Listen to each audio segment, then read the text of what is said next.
Today in the battle arena, we have the power suit space bounty hunter Samus Aran versus the sound-seeking, too many teeth for a toothbrush death angels from A Quiet Place. Who do you think is going to win? Stay tuned to find out. Hey, this is DanCo. My name is Drew. Thank you so much for watching our channel. If you enjoyed this video or videos you've seen in the past, please make sure to subscribe, like, and turn on the notification bell to help us to keep bringing you content like this.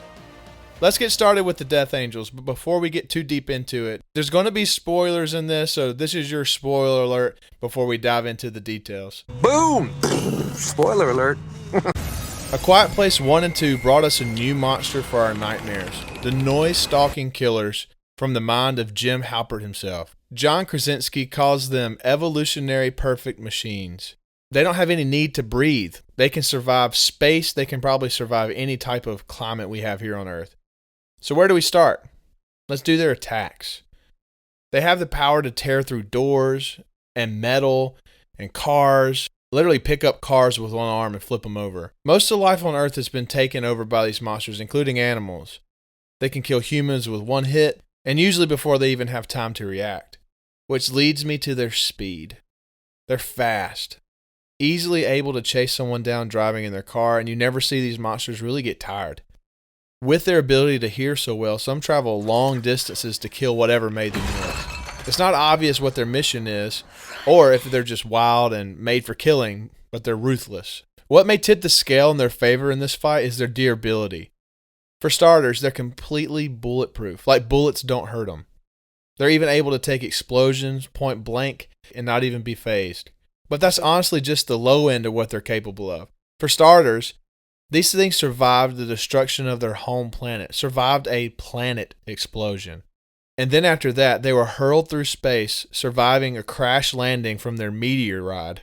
The only thing they don't like and leaves them exposed is high-frequency noises, which makes them a bit more susceptible to stuff like being shot in the head. And not just with a shotgun, but with sniper rifles, pistols, metal rods. Anything can really damage them once these things open up. Okay, enough about the monsters. Let's talk about Samus. When I first thought about these two in a battle, I thought Samus was obviously going to have the upper hand here. She's equipped with high-tech armor and a multitude of bombs and missiles, but I forgot how tough the Death Angels are. So how strong is Samus? Her punches can tear through metal and robots with ease. Her strength makes it look easy for her to handle bosses and enemies way bigger than she is.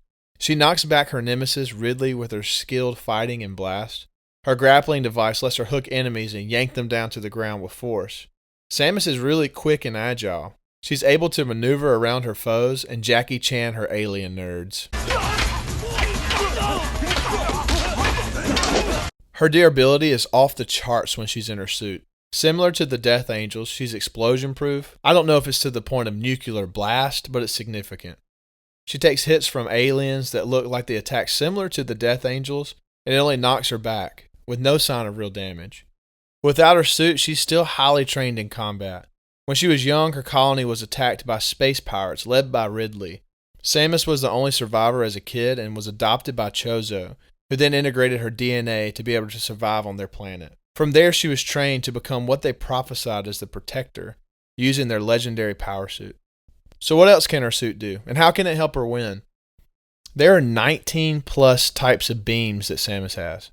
To list a few, the Charge Blast is a big blast that really just spanks any enemy around. They just dissolve away.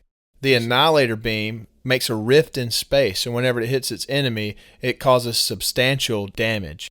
The Dark Beam is another beam that she has that literally creates a portal to the dark dimension and destroys that enemy. It sends people to a dark dimension. No, hard pass. Again, this suit is wild. It can read Samus's thoughts. Apparently, it can just appear and disappear whenever she wants. Also, she has a scanner that has the ability to scan a creature and give Samus information about it. And here's the kicker. It recognizes the genetic makeup of whatever she scans and highlights its weak points. So who wins?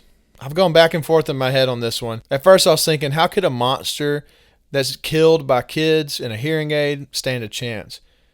And then after researching and finding out they killed almost everything on Earth, survived a planet explosion and a nuclear level impact when they reached Earth, they're bulletproof. There's not a clear way to hurt them unless you had the intel.